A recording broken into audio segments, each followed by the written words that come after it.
dreamers, and welcome to True Crime Sleep Stories. Little old Peachy here.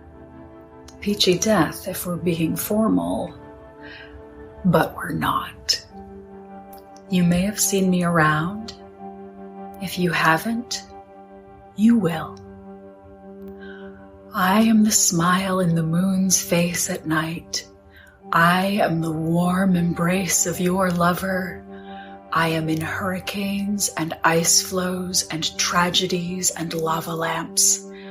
I am the perfumed scent in the ether. I am your new neighbor who works at the dress shop. I am a weaver of stories, and I am the voice that will be lulling you into the gentlest repose. Put your birds to bed, fluff up your pillow, and grab your stuffed snowman. Curl up. Get cozy. We're going on a walk. Unspeakable. Dream all you want, for it is all that you have. I slaughter your children, and I must laugh.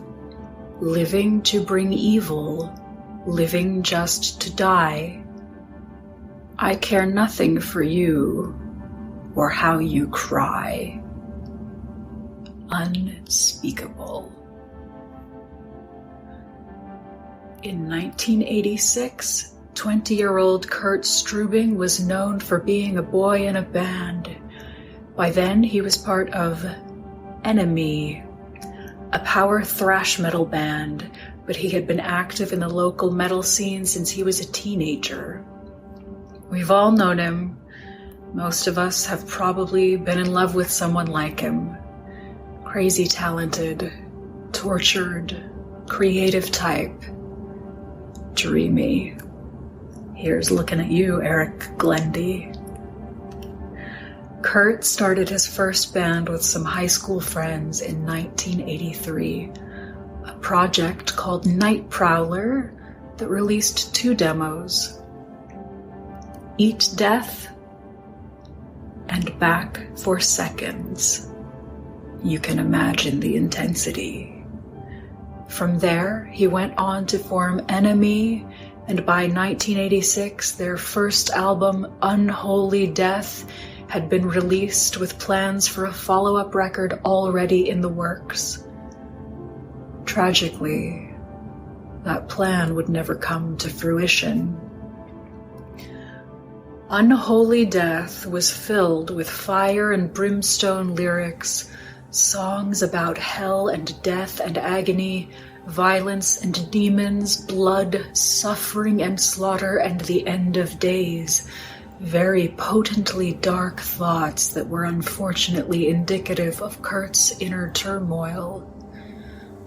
Struebing was known to struggle severely with drug addiction, which caused him to experience violent hallucinations when under the influence, depending on who you asked.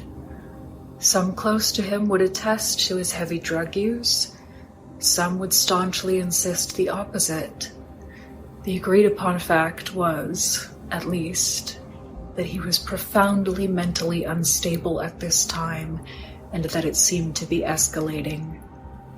His friends said that he had gotten weird. These struggles would forever change the trajectory of his life and those around him as the darkness continued to take hold. On April 7th, 1986, Kurt Strubing claimed to have taken a much higher drug dose than was his usual. He alleged that the unusually high dose of drugs caused him to hallucinate to the point of believing that he was a robot. In his drug-induced state, he began to wonder if his mother, Darlene Strubing, a data processor for Pacific Northwest Bell, might also be a robot. As delusion took over, Kurt found a hatchet and a pair of scissors and proceeded to brutally attack Darlene, cutting open his own mother to see what was inside. Unsurprisingly, not the cogs and mechanisms of a robot. Kurt then called 911, reporting that he had just killed his 53-year-old mother in her home. As he was escorted away in a police car, he unintelligibly tried to explain the events that led up to the murder. In his own words,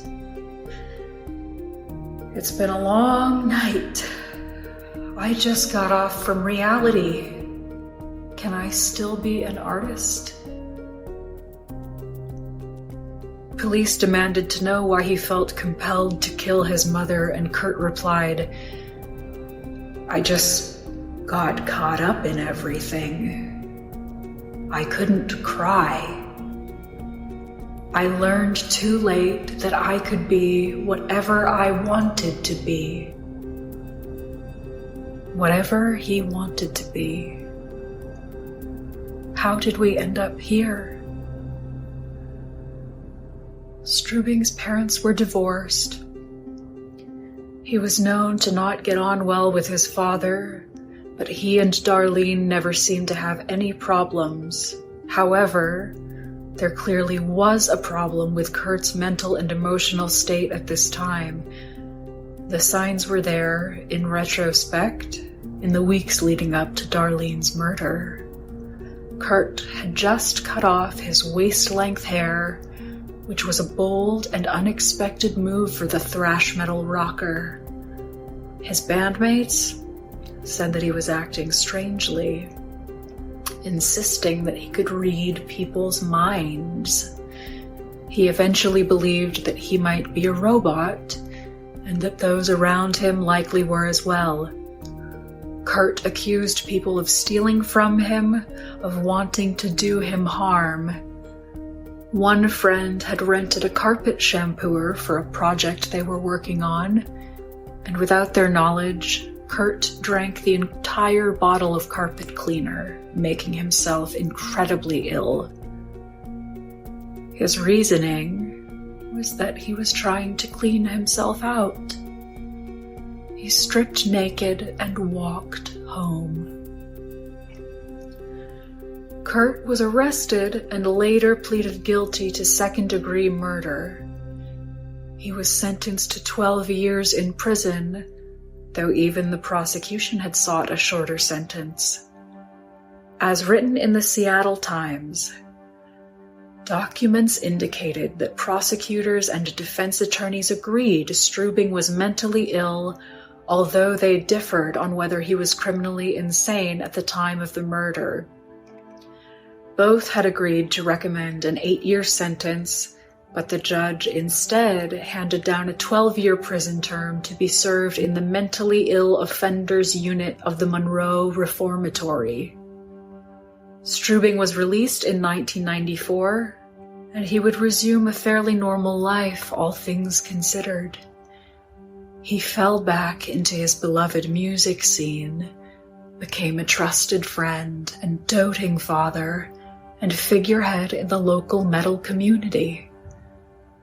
Friends would say that there were two Kurt Strubings, the one they knew before his mother's murder, and the one who emerged after nearly a decade of incarceration, a changed man who seemed to have found a light in the darkness.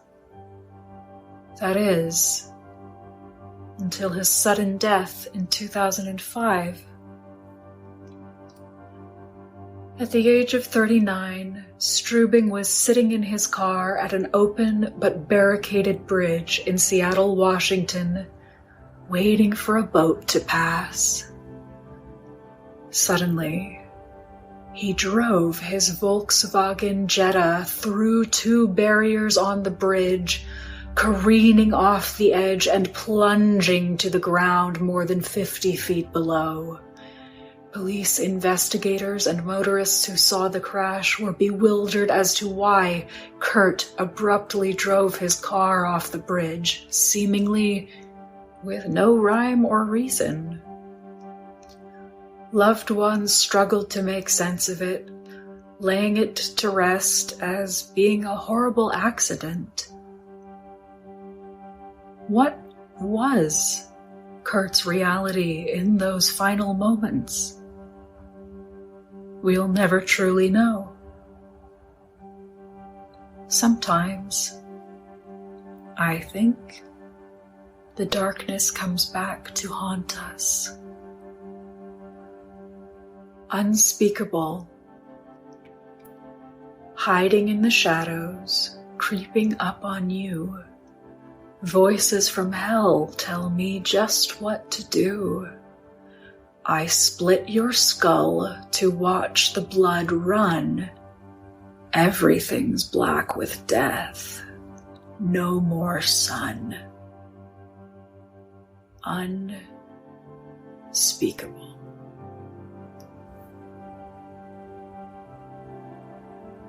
If you're still here, thank you kindly for listening to this week's episode of True Crime Sleep Stories and for letting old Peachy sprinkle some sand in your eyes. Hope you're very sleepy and only a little creepy. See you in your dreams.